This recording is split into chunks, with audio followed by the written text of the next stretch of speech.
à Dieu. Alléluia. Mais je veux que tu saches, si je peux me résumer, je peux te parler pendant quelques minutes, c'est que la fécondité est liée à la communion avec le Saint-Esprit.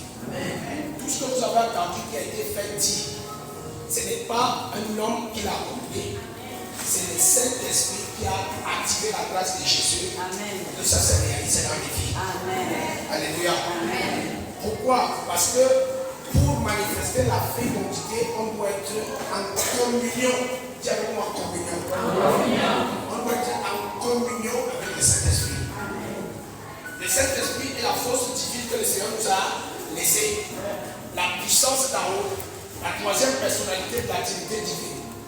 Le Saint-Esprit est envoyé sur la terre afin de permettre aux êtres humains, je parle des êtres humains, je ne parle pas des chrétiens, aux êtres humains de pouvoir fonctionner à la dimension de la divinité.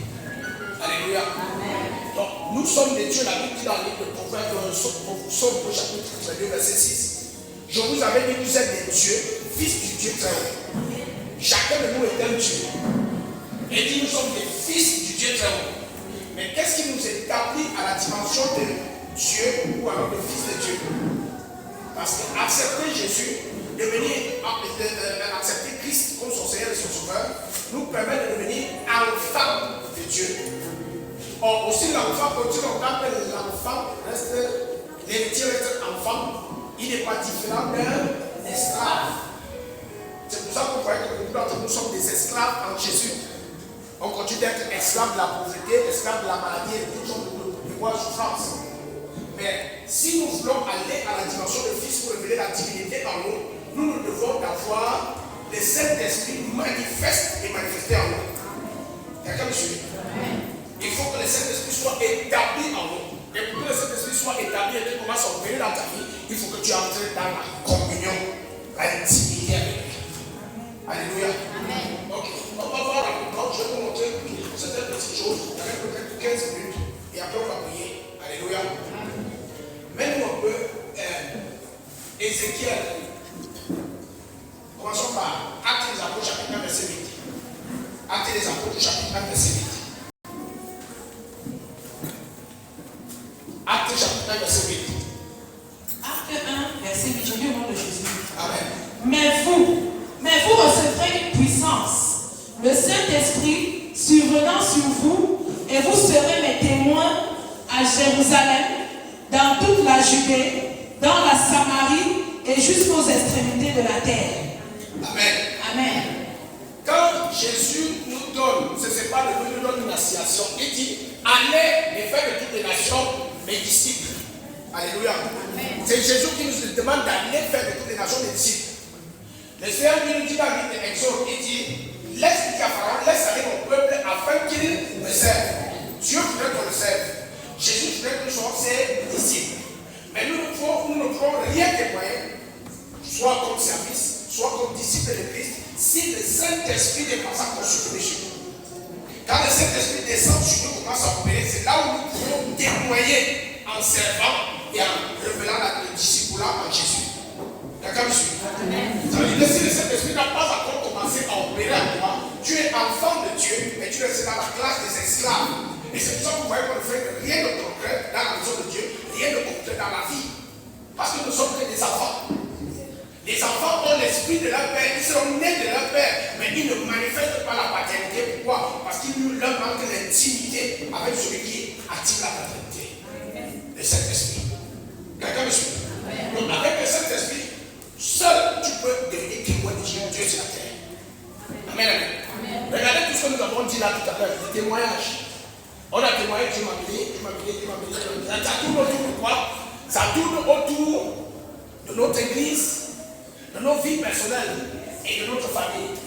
Ça n'est pas encore au-delà de la nation. Pourquoi? Parce que nous sommes encore des enfants. Quand tu deviens fils, ton témoignage va s'étendre dans toute la nation. C'est pour ça qu'on parle du prophète Samuel. C'est pour ça qu'on parle du prophète prodigue des fous. Parce que leur témoignage est ce qui manifeste déjà la dimension de fils. Quelqu'un me suit? Amen. Donc chacun de nous aussi doit rechercher à ce que le Saint-Esprit soit actif en lui pour pouvoir témoigner du Seigneur jusqu'aux extrémités de la nation. et de la terre. Alléluia. Mais il y a une chose qui doit être faite dans ta vie.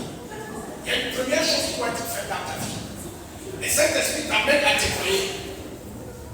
Et tu ne peux témoigner que si ton homme intérieur a déjà reçu le témoignage de Jésus.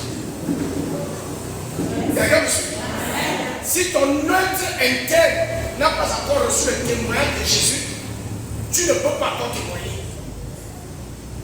Il dit dans le livre de Ézéchiel, au chapitre 36, verset 27.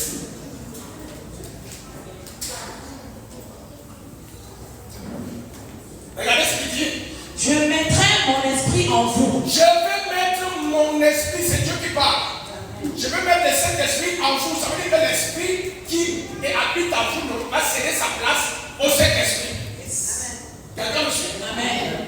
Chacun de nous a un esprit. Tu as ton esprit, je le mien. Tu connais le mien, le tien aussi, je le connais. Mais il est différent du Saint-Esprit. Et quand le Saint-Esprit vient s'établir en nous, il s'établit en toi, il s'établit en toi. La personne qui commence à revenir en toi, c'est Christ. Ce n'est plus ta nature. Et c'est pour ça que les gens peuvent constater que tu as changé. Papa est devenu garder le rôle de lui. Et d'abord, papa, dans la croix, c'est son esprit qui agit encore. Quelqu'un me suit? La sœur ne fait plus le commérage. Pourquoi? Parce que cet esprit est en train de témoigner le miracle. Donc Dieu met son esprit en nous. Le témoignage de l'esprit se manifeste d'abord à l'intérieur de nous-mêmes. C'est pour ça que si quelqu'un veut le changement à l'extérieur et qui n'a pas encore reçu le changement à l'intérieur, rien ne va se passer. Quelqu'un me suit? Tout ce que vous avez entendu là, c'est des témoignages ponctuels. Si c'est permanent, les mêmes personnes vont revenir la semaine prochaine. Ils vont nous dire, la semaine prochaine, ils vont revenir. Ils vont nous dire, cet esprit a fait, Dieu a fait, Dieu a fait. Mais il faut attendre combien de temps? Combien de fois il y a témoigné comme ça? C'est la première fois dans cette église. Si ça ne devient pas continuel et permanent, ça veut dire que nous avons juste reçu un témoignage partiel qui n'est pas l'œuvre de Saint-Esprit, qui est l'œuvre de la grâce de Dieu. Quelqu'un me suit? Donc Dieu attend que le Saint-Esprit te change d'abord à l'intérieur. Et c'est pour ça que Galates dit dans Galates chapitre 2, verset 20, si je vis, ce n'est plus moi qui vis, mais c'est Christ qui vit en moi. C'est pour ça qu'une personne qui est convertie, une personne qui est convertie n'a pas besoin de se tenir devant les gens qui disent je suis converti. On constate par son mode de vie, sa façon de vivre, que celle-ci, c'est Christ qui vient. Amen. Quelqu'un avec moi? Tu vois quelqu'un qui fume encore. Alors on fait là, quand tu comprends ce que ça veut dire, alors on fait là. Tu vois quelqu'un qui fait encore ça. Il revêt que Christ n'habite pas encore. Parce que Christ ne fuit pas. Quelqu'un me suit? Tu vois quelqu'un qui est encore inoculé, qui est encore plongé, qui habite encore dans le mensonge. Christ n'a fuit pas parce que lui-même il dit je suis le chemin, la vérité. Quelqu'un me suit? Donc nous devons laisser le témoignage de Christ soit exprimé au travers de notre vie quotidienne. Amen. Quelqu'un me suit? Ça veut dire quoi? Quand Christ va mettre exprimé en toi, ça veut dire que le Saint-Esprit a déjà accompli son œuvre à l'intérieur de toi. Et il va manquer de partie. Une chose, que cette œuvre soit manifestée à l'extérieur. Quelqu'un me suit? Amen. Ok, lis-nous le troisième verset. Troisième verset.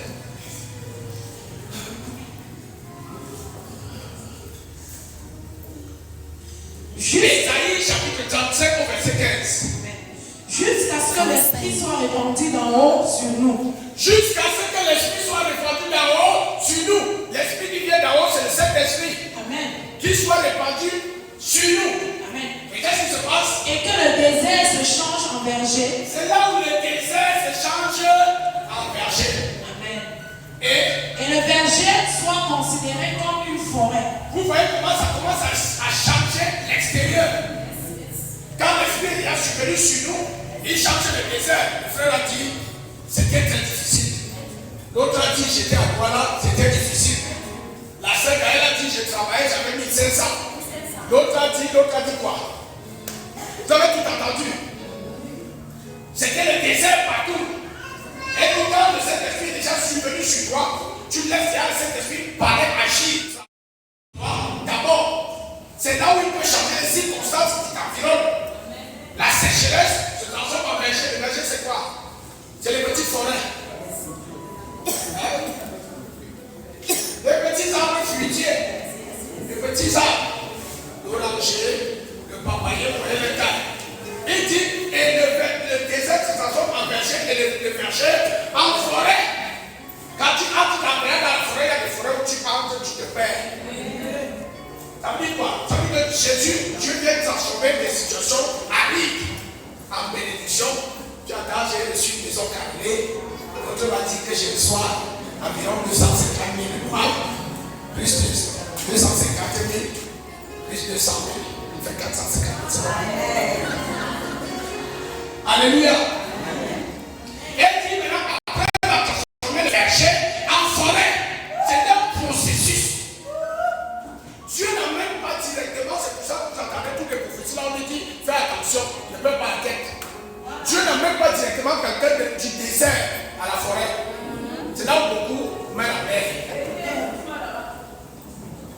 C'était tellement dur. Dieu a fait exprès que les choses deviennent dures. Que tu arrêtes ce qui tu arrêtes les kitoko, tu arrêtes le four, tu arrêtes les bières, les armes. Maintenant, il te fait traverser par le désert et après te mettre dans un verger, une dimension où tu peux à peine te nourrir. Tu peux à peine payer les factures. Tout fini. Parce qu'il sait très bien que si tu allais du désert à la forêt, où tu as tout, tu vas changer maintenant la dimension du arc. Le four, ça va devenir le black. Black label. Le red label. Les deep. Amen. Et au lieu maintenant de t'asseoir tranquillement à la maison passer tes journées, tu commences à aller passer tes journées où ils donnent. Parce que tu es dans la forêt, l'abondance financière. Pour que Dieu ne te perde pas. C'est un principe qui est établi dans la vie. Ce n'est pas seulement pour nous, Jérusalem. Dans cette vision, ta lèvre de la bouche, tu t'établis avec les doigts en une fois. Tu deviens pire qu'avant. Quand tu lis dans le livre de Deutéronome chapitre 5, Deutéronome chapitre 5, le verset 13.